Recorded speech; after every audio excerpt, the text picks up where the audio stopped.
मनामध्ये भय आणि चिंता शिल्लक राहिली नाही का, तर आता आम्ही देवाच्या जवळ जाऊन बसलो. आपली कीर्तनाची वेळ संपली. बरोबर 9 वाजल्या.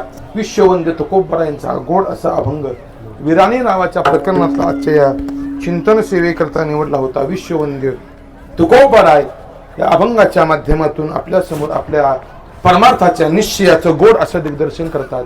विराणी नावाचं गोड प्रकरण, या प्रकरणातला हा गोड अभंग आजच्या सेवेकरता निवडला होता. झालेली सेवा भगवंताच्या चरणी माऊली ज्ञानोबाराय, जगद्गुरु तुकोबराय, योगीराज श्री संतराज महाराज आणि श्री महाराजांच्या चरणी समर्पित करतो की ज्यांच्या आशीर्वादाने, ज्यांच्या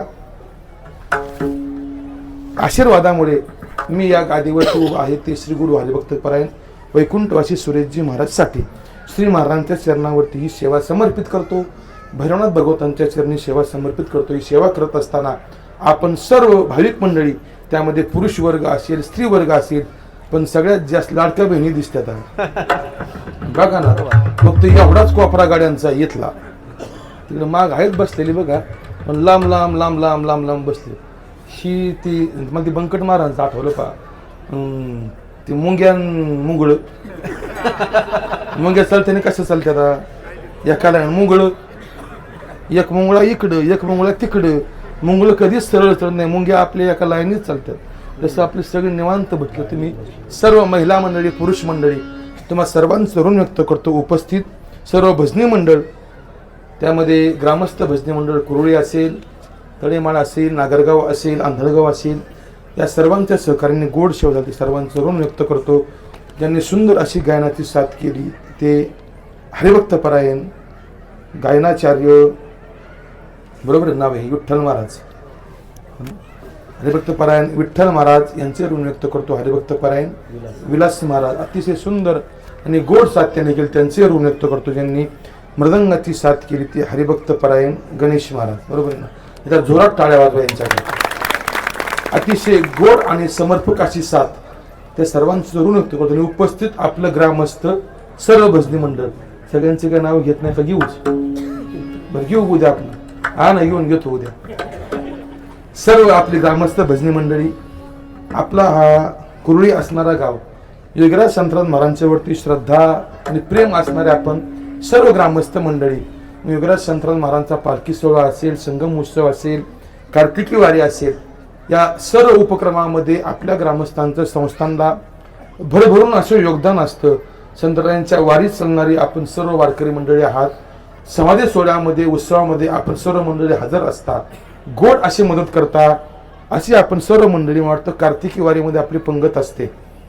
त्या पंक्ती करता वाटतं जवळजवळ लाखभर रुपये आपण गोळा करून देता. मग अंदाजे लाखाच्या कमी तर एकही वर्ष नाही, जवळजवळ 1 लाख रुपये आपण त्या पंक्तीला देता. जोरात टाळ्या वाज तुमच्या करता. पंक्ती करता आपण एवढी मोठी रक्कम देता, कारण आपली संतराज महाराजांच्या वरती असणारी श्रद्धा. त्यामुळे संतराज महाराज संस्थांच्या वतीने मी आपलं ऋण व्यक्त करतो, आपल्याला धन्यवाद देतो. नेहमी आपण संतराजांच्या प्रत्येक कार्यामध्ये सहभागी असता. तुम्ही म्हणता काही मागायला आला का, मागायला आलो नाही, मागायला आलो नाही, जे आहे ते सांगतो. आपण वारीमध्ये मदत करता. आता वाखारीच्या जागेला आपण काही मंडळींनी मदत केली. जी मंडळी वारीला चालतात त्यांनी वाखारीची जागा पाहिली.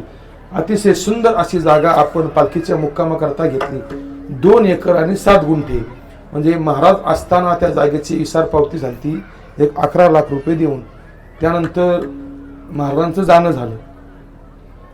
थोडं ते जाणं कुणाच्याही मनाला न पटणार आणि अजूनही कोणाच्या मनाला ते मान्य होत नाहीत की महाराज नाहीत, पण काही गोष्टी घडून जातात. घडल्यावरती त्या स्वीकारणं एवढाच आपल्याकडे पर्याय असतो. पण महाराज गेल्यावरती थोडी ती जबाबदारी तुम्ही सर्व मंडळींनी माझ्यावरती टाकली. वास्तविक पाहता ती योग्यता माझी नाही, त्या पदावरती मी राहावं, ते पदाचा मी स्वीकार करावा, निश्चित ती योग्यता नाही. पण आपण सर्वांनी तो आग्रह केला आणि त्या आग्रहामुळे त्या पदावर बसण्याची माझ्याकडे संधी मिळाली.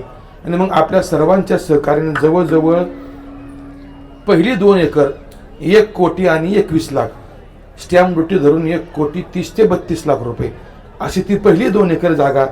त्यात शौचालयाचं काम जवळजवळ 12 लाखाचं, बाकी सगळं डेव्हलपमेंट 10-15 लाखाचं, जवळजवळ 1.5 ते 1 कोटी 60 लाखापर्यंत तो पहिला सगळा व्यवहार गेला. त्या जागेवरती गेल्यावर आपण सर्व मंडळींनी पाहिलं अतिशय प्रसन्न असणार ती जागा. मग त्या 2 एकराला खेटून एक 7 गुंठे त्यातलीच राहिली होती. मग काही वारकरी मंडळी म्हणले महाराज ही घेऊन टाका, पुन्हा कमी पडायला नको, कारण आता पंढरपूरमध्ये आपलं जे झालं कालांतराने ती अडचण आपल्याला नको, म्हणून पुन्हा मग ते 7 गुंठे घेण्यामध्ये आली. 2 एकर 7 गुंठ्याचा तो व्यवहार आपला संस्थांचा झाला. त्या व्यवहारामध्ये आपल्याच गावातील असणारे कैलासवासी विनायक लहानू बोरकर यांच्या स्मरणार्थ मच्छिंद्र विनायक बोरकर यांच्याकडून 26,000 रुपये आणि कैलासवासी नरसिंग लहानू बोरकर यांच्या स्मरणार्थ श्री अशोक नरसिंग बोरकर यांच्याकडून 26,000 रुपये, तसेच योगीराज संतराम महाराज संस्थांचे संस्थापक चोपदार असणारे कैलासवासी मुबारक भाई दाऊदभाई पठाण की ज्यांचं योगीराज संतराम महाराज संस्थानामध्ये अतिशय उल्लेखनीय आणि उठावदार असं काम आहे. ते भाई आपण सर्वांनी पाहिले, तो जुना भाईंचा काळ, त्या काळात भाईंनी संगमावर केलेले परिश्रम आणि त्यानंतर आता मिठू भाई असतात. म्हणजे वाटतं जेवढं काम त्यावेळेस मुबारक भाईंनी केलं तेवढंच काम आता मिठूभाई संस्थान करतात. वारी असेल, संगम सप्ताह असेल, कोणतंही काम असेल, त्या प्रत्येक कामामध्ये मिठूबाईंचा अतिशय मोलाचा सहभाग असतो. त्या मुबारक भाई दाऊदभाई पठाण यांच्या स्मरणार्थ प्रमोद मुबारक भाई पठाण यांच्याकडून 51,000 रुपये त्या जागेकरता आले. मी त्यांचे ऋण व्यक्त करतो आणि सर्वांना विनंती करतो, तुम्ही म्हणता आता तुम्ही परत तिथंच आला का, विनंती करताना तुमची जशी इच्छा असेल तशी, मी काही म्हणणार नाही एवढेच द्या तेवढेच द्या, काय तुमची योग्यता असेल, तुमचं पात्र असेल, तुमचं दान करण्याची पात्रता असेल त्याप्रमाणे आपण निश्चित द्या. कारण आता खर्चही तेवढे आहेत, तुम्हाला सप्ताह आहे, यात्रा असतात, वर्गण्या भरपूर झालेत, पण तुमच्या इच्छेने तुमच्या ताकदीने तुम्हाला जेवढं शक्य होईल तेवढं. कारण सज्जनो एक वाक्य ऐका, पाणी ज्या दिवशी एका जागेवर थांबतं ना त्या दिवशी ते पाणी गढूळ होतं, त्याला डबकं म्हणतात. पाणी ज्यावेळेस एका जागेवर थांबतं त्याचं डबकं होतं आणि डबक्यातलं पाणी कशाच्याच उपयोगाचं होत नाही. ते पाणी पिण्यातही उपयोगात येत नाही आणि कशालाच उपयोगाला येत नाही. तसा पैसा ज्या दिवशी एका जागेवर थांबतो ना त्या दिवशी त्याचं सुद्धा डबकंच होतं. काय होतं? डबकं होतं. आणि डबकं कोणाच्याच उपयोगाला येत नाही. डबकं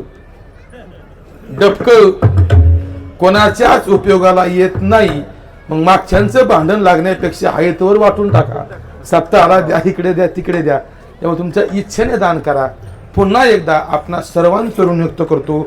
या सेवेकरता नांदगाव असेल, नागरगाव असेल, सर्व मंडळी समोर दिसतात. सुभाष भाऊ वागेता, इंदलकर पाहुणे आहेत, चितोळे पाहुणे येतात. त्या सर्वांचं ऋण व्यक्त करतो आणि या सेवेला पूर्ण विराम देतो. हरिभक्त परायण जयसिंग महाराज ते या कार्यक्रमाला हजर आहेत, त्यांचे ऋण व्यक्त करतो. एक तुमचे 10-5 मिनिटं जास्त घेतले, तुम्हाला जेवणाला उशीर झाला तर तुमची क्षमा मागतो. त्यांची सुंदर अशी साऊंड सिस्टीम आहे, त्याला जोरात टाळ्या वाजवा. हे 2 तास अजिबात ताण झाला नाही, कारण जोपर्यंत हे चांगलं आहे ना तोपर्यंत महाराज चांगला आहे. महाराज 10 वर्ष ज्या जगायचा असेल ना त्याला सिस्टीम चांगली मिळायला पाहिजे. सिस्टीम खराब झाली, महाराज 10 वर्ष लवकर जाणार. सुंदर सिस्टीम आणि ज्यांचं रेकॉर्डिंग चालू आहे आता धारेकर बरोबर आहेत ना, बोरकर गोरपडे ते धारेकरी भाषेत दिसतात मला वाटतं. हा, घोरपडे. वास्तविक पाहता मी ते कधी लावत नाही, यांना माहिती त्यांना माहिती. ते शूटिंग क्लिप आणि त्या बांगडीत आपण पडत नाही. पण ही समोर बसलेले गडी लय आग्रह करतात, महाराज 2 तरी क्लिपा काढा, 3 तरी क्लिपा काढा. कशाला मारायला क्लिपा? संतराम महाराजांची कृपेने लय चांगलं चाललंय आपलं आणि असंच चालावा. त्यांचंही सहकार, त्यांचं ऋण व्यक्त करतो आणि पुन्हा एकदा सेवेला पूर्ण राम देतो. विठ्ठल